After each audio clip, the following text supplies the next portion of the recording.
And welcome, I'm Lynda Kinkade, coming to you live from Atlanta. You've been watching our breaking news coverage of the release of 5 Americans from prison in Iran after years of what the US calls wrongful detention. Take a look at this vision. You can see them disembarking from a flight in Qatar's capital, Doha, last hour. Well, my next guest knows all too well the anguish of waiting for a detained loved one to be freed. Richard Ratcliffe is the husband of NAZANIN ZAGHARI-RATCLIFFE. She was a prisoner in Iran for 6 years and finally released 18 months ago. He joins me now from London. We appreciate your time today, Richard. Thank you. Hi there. Thanks for having me on. I want to get your reaction to the prisoner swap that we've seen take place today. But first, just remind our viewers of what your wife and you endured through all those years leading up to her release from Iran. Yeah, so very similar to the 3 faces that we've just seen coming out of the plane there. NAZANIN was picked up by Iran on a family holiday back in 2016 and was held in Evin prison, which is the main prison in Tehran, for 5 years, and then was kept under house arrest for a period after that. Finally released back in the spring of 2022 is a part of a similar prisoner swap and transfer of funds from the UK to Iran that were Iranian funds that had been frozen. And yeah, it was a long, horrible ordeal of ups and downs and horrible treatment and then tremendous uncertainty. It brings back lots of memories to see them coming off the plane and you know, the euphoria, but also the uncertainty. At this point, I remember, you know, really not wanting to say anything, really not quite daring to believe that it's all over. And yeah, you know, it's for the prisoners, it takes a long time to feel safe again. So they'll be feeling very guarded at the moment and a mixture of emotions. But you know, my heart goes out to all those families. I've campaigned with them all. NAZANIN is good friends from prison with all of the 3 men, and it is lovely that all those families get to rebuild their lives again. Yeah, exactly. We did hear from one of the longest detained Americans, Siamak Nazmazi, who was detained back in 2015. He was held in solitary confinement for some 27 months. And while in prison, he spoke to my colleague, Christian Amanpour. I just want to play some of that sound that speaks to the desperation he had. I keep getting told that I'm going to be rescued. And deals fall apart or I get left abandoned.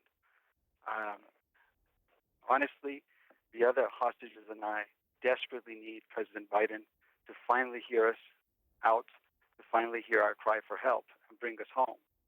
And I suppose desperate times call for desperate measures. And he was clearly nervous when he was ringing my colleague with that update, that call. You yourself went on hunger strikes for your wife to keep her story alive, to keep the pressure on governments and diplomats to ensure that she would be released. Talk to us about what these Americans will be feeling today and over the coming weeks and months in terms of what you saw unfold with your wife as she dealt with finally being free after 6 years in prison in Iran. Yeah, there's a lot is going to happen. I mean, I think that's right. You're right that Siamak's words there were desperate and bleak and feeling like, you know, this had gone on so long and no one was helping. And part of the job outside is to keep on the pressure, but it's also partly to keep up the hope. What tends to happen when someone comes, what happened with NAZANIN when she came out, it takes a long time to feel safe. Again, the Iranian regime is very cruel and does some very terrible things to mess with your head as well as with your body. And those don't magically go away. And it takes a long time to decompress and to let go of the traumas, and we still get them. You know, the nightmares will continue for a long time. People don't like to talk about it, but they're there. And then also the thing that will be true for Siamak and for Murad and for Imad. Richard, I'm sorry to interrupt you for just a moment. US Secretary of State Antony Blinken is speaking. If you can stand by for us, Richard, I just want to go to this. For years, 2 others had been prevented from leaving Iran. I spoke to them after they landed in Doha. I can tell you that It was, for them, for me, an emotional conversation. It's easy in the work that we do every day sometimes to get lost in the abstractions of foreign policy and relations with other countries, and forgetting the human element that's at the heart of everything we do. But today, their freedom, the freedom of these Americans for so long unjustly imprisoned and detained in Iran, means some pretty basic things.